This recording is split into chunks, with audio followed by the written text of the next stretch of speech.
3대 특검 가운데 가장 먼저 본격 수사에 나선 내란 특검이 수사에 속도를 내고 있죠. 한덕수 전 총리도 13시간 넘게 특검의 조사를 받았습니다. 계엄 이후 사후 문건에 서명을 했다 폐기를 지시한 것으로도 전해지고 있습니다. 새로운 의혹들도 쏟아지고 있고요. 또 윤 정부가 건축한 한남동 관제 미등기 건물 실내 골프 연습장으로 확인됐다는 보도도 나왔습니다. 공사비 출처 관련 의혹도 확산하고 있습니다. 관련 내용을 윤건영 더불어민주당 의원 전화로 연결해 들어보겠습니다. 의원님 나와 계시죠? 네, 구로울의 윤건영입니다. 네, 윤건영 의원님. 자, 오늘요 이재명 대통령 취임 30일 기자회견을 엽니다. 이재명 정부 한 달 어떻게 평가하고 계십니까? 네, 내란 극복과 민생 회복을 위해서 저는 바빠른 조치들을 잘 해나가고 있다고 생각하고요. 인수위 없이 시작한 정부의 어려움이 클 텐데 네. 빠르게 수습하고 있습니다. 특히 예. 국민들 사이의 극단적 갈등을 치유하기 위한 여러 노력이 돋보이고 있고요. 예. 장관 인사도 그렇고 야당과의 대화도 그렇습니다. 참고로 윤석열 전 대통령은 취임 2년 후에나 억지로 야당 대표를 만났는데 이재명 대통령 취임 18일 만에 만나서 국정협조를 구했습니다. 네. 물론 아직 갈 길이 멀다고 생각하는데요. 차분하게 속도감 있게 잘 해나갈 걸로 기대합니다. 그래요. 예. 자, 윤건영 의원께서는 국정상황실장도 지내셨잖아요. 네네. 예. 그래서 이 국정을 어떻게 돌아가는지 누구보다도 잘 알고 계실 것 같아요. 그런데 최근에 이 12월 3일 그 불법 계엄 선포가 있었던 당일에 그동안 알려지지 않았던 일들이 계속 드러나고 있어요. 그렇습니다. 예.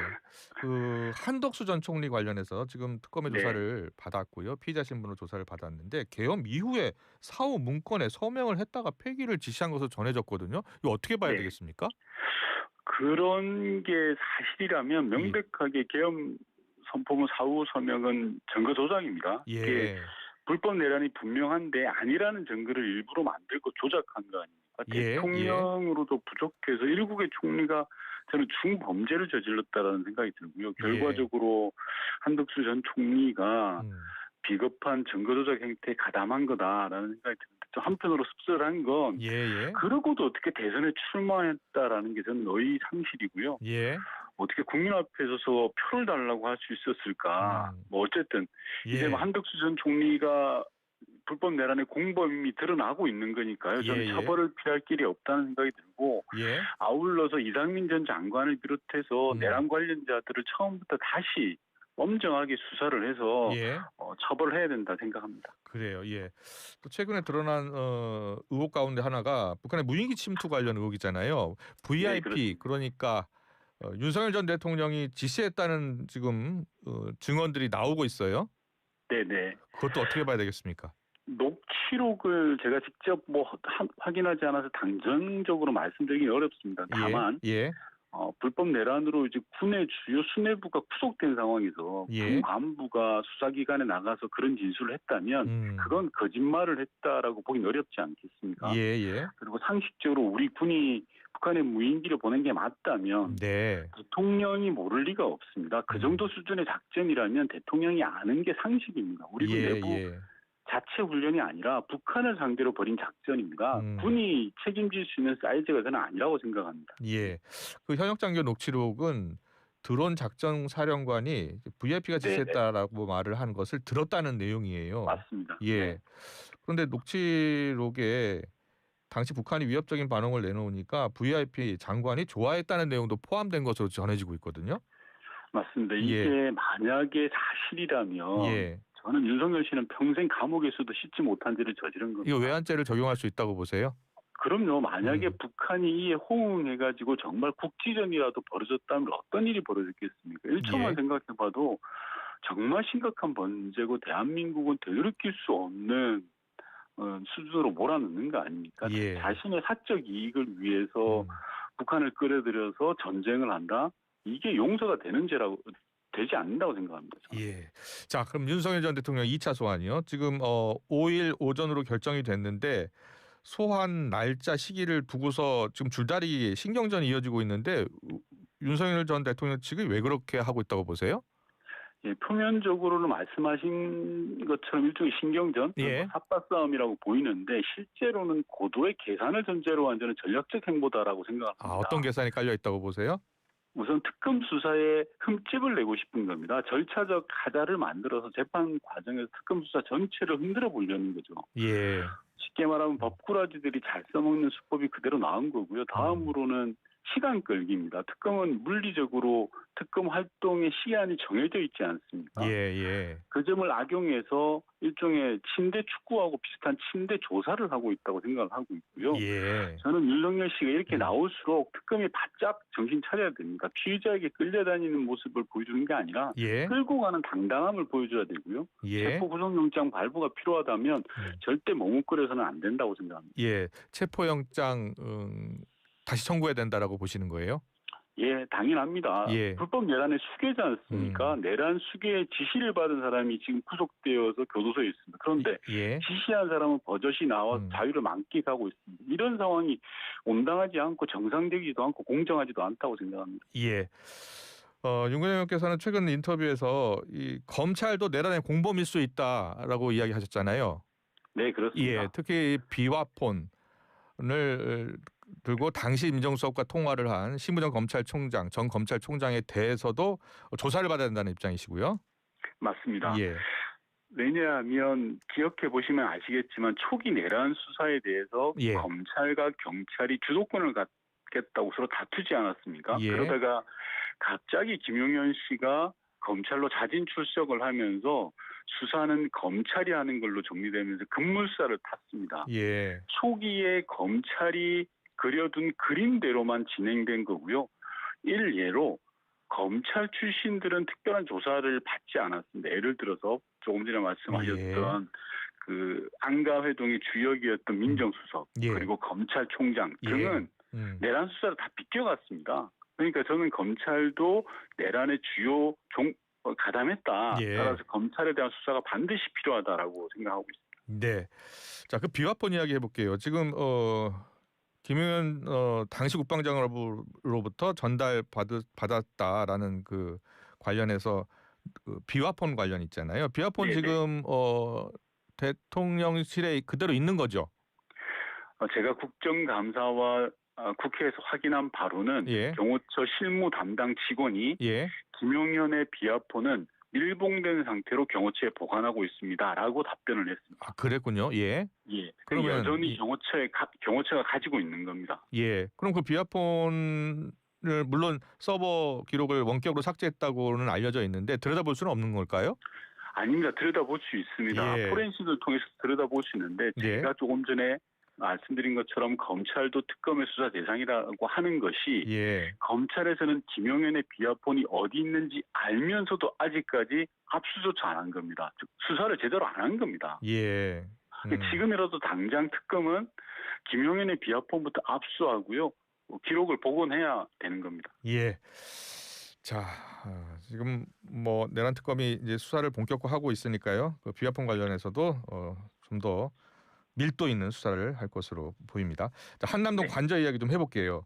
한남동 관저에 미등기 건물이 있다라는 논란이 계속 제기가 됐고요. 그 대통령실이 창고라고 해명했던 것과 달리 지금 한남동 골프 연습장이었다라는 거잖아요. 도면이 나왔다고 하고요. 어떻게 지금 보고 계신 거예요? 제가 처음에 작년 국정감사에 문제제기를 했습니다. 대통령의 골프 연습 시설에 대해서 그 이후로도 지속적으로 의혹을 제기했는데 이제서야 사실로 드러난 거고요. 설계 도면이 나왔고 경호처 관계자 진술도 나왔습니다. 저는 개인적으로 정말 참담합니다. 그동안 윤석열 정부는 입만 열면 거짓말을 한 건데요. 처음에는 정진석 실장이 창고라고 했습니다. 그 다음에는 김정은 경호처장이 경호시설이라고 우겼어요. 심지어 정진석 전 비서실장은 저보고 와서 직접 보라고까지 했습니다. 그리고 김정은 경호처장은 제게 와서 보고하기를 골프 시설을 검토했는데 짓지 않았다라고 우겼습니다. 비서실장, 경호처 책임자 모두가 거짓말을 한 거고요. 그리고 국회에 와서 버젓이 위증을 할 때 옆에 있던 용산 대통령실 모든 사람들이 모른 척했습니다. 그들이 저는 같은 공범자라고 생각을 하고요. 절대 진실은 가릴 수 없다라는 사실이 이번에도 드러났다고. 그런데 지금 또 문제가 될 수 있는 게 그 건물 공사비 1억 원이 지금 출처가 확인이 되지 않고 있다는 거잖아요.